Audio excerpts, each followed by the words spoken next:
त्र्यंबकेश्वर यह त्र्यंबक शहर में एक प्राचीन हिंदू मंदिर है। यह भारत में महाराष्ट्र राज्य के नासिक शहर से 28 किलोमीटर दूर है।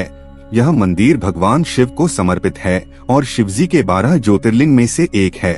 यह स्थल गोदावरी नदी के उद्गम स्थान से भी जाना जाता है, जो प्रायद्वीपीय भारत में सबसे लंबी नदी है। गोदावरी नदी को हिंदू धर्म में पवित्र माना जाता है, जो ब्रह्मगिरी पहाड़ों से निकल के राजमहेंद्र के पास समुद्र मिलती है। तीर्थराज कुशावर्त को नदी गोदावरी का प्रतीकात्मक मूल माना जाता है और एक पवित्र स्नान जगह के रूप में हिंदुओं द्वारा प्रतिष्ठित है। त्र्यंबकेश्वर भगवान शिव के 12 ज्योतिर्लिंगों में से एक है। इस मंदिर का विस्तार पूर्व पश्चिम से 270 फीट और दक्षिणोत्तर से 217 फीट है। यह मंदिर पूर्वाभिमुख है और चारों बाजुओं से पत्थर की मजबूत दीवारों से घिरा हुआ है।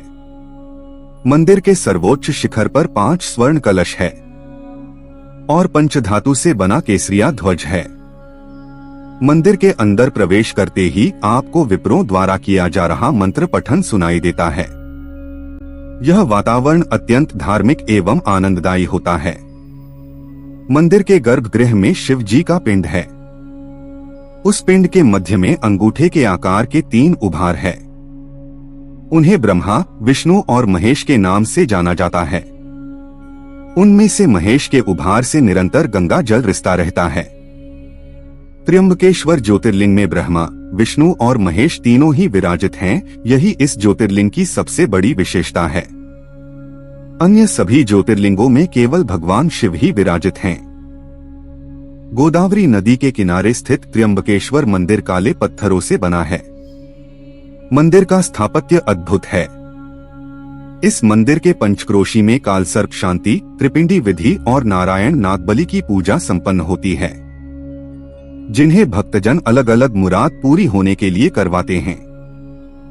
इस ज्योतिर्लिंग की स्थापना के विषय में शिवपुराण में यह कथा वर्णित है।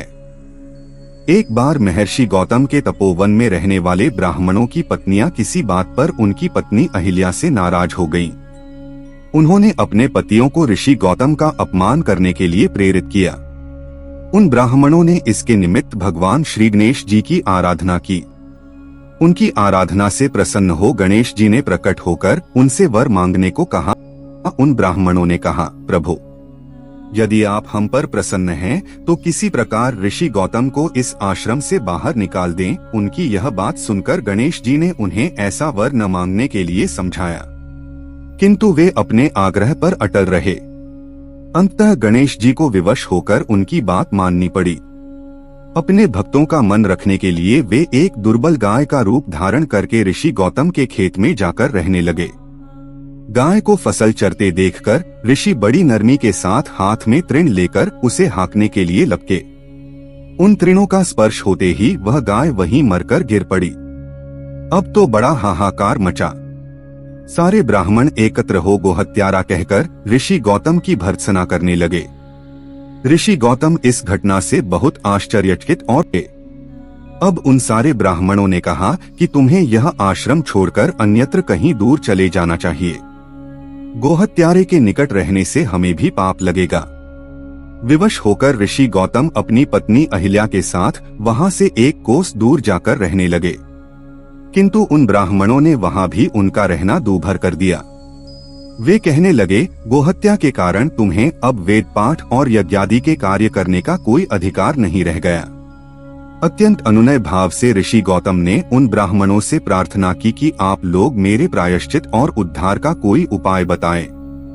तब उन्होंने कहा, गौतम, तुम अपने पाप को सर्वत्र सबको बताते हुए 3 बार पूरी पृथ्वी की परिक्रमा करो, फिर लौटकर यहाँ 1 महीने तक व्रत करो।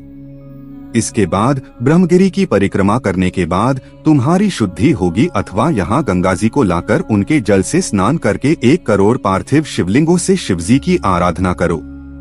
इसके बाद पुनः गंगाजी में स्नान करके इस ब्रह्मगिरी की 11 बार परिक्रमा करो। फिर पवित्र जल से पार्थिव शिवलिंगों को स्नान कराने से तुम्हारा उद्धार होगा।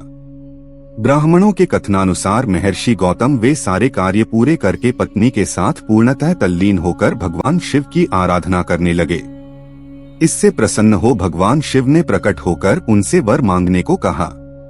महर्षि गौतम ने उनसे कहा, भगवान मैं यही चाहता हूँ कि आप मुझे गोहत्या के पाप से मुक्त कर दें। भगवान शिव ने कहा, गौतम तुम सर्वथा निष्पाप हो। गोहत्या का अपराध तुम पर छल पूर्वक लगाया गया था। छल पूर्वक ऐसा करवाने वाले तुम्हारे आश्रम के ब्राह्मणों को मैं दंड देना चाहता हूँ। इस पर महर्षि गौतम ने कहा कि प्रभु, उन्हीं के निमित्त से तो मुझे आपका दर्शन प्राप्त हुआ है। अब उन्हें मेरा परमहित समझकर उन पर आप क्रोध न करें। बहुत से ऋषियों, मुनियों और देवगणों ने वहां एकत्र हो गौतम की बात का अनुमोदन करते हुए भगवान शिव से सदा वहां निवास करने की प्रार्थना की। वे उनकी बात मानकर वहां त्र्यंबक ज्योतिर्लिंग के नाम से स्थित हो गए। गौतम जी द्वारा लाई गई गंगा जी भी वहां पास में गोदावरी नाम से प्रवाहित होने लगी। यह ज्योतिर्लिंग समस्त पुण्यों को प्रदान करने वाला है।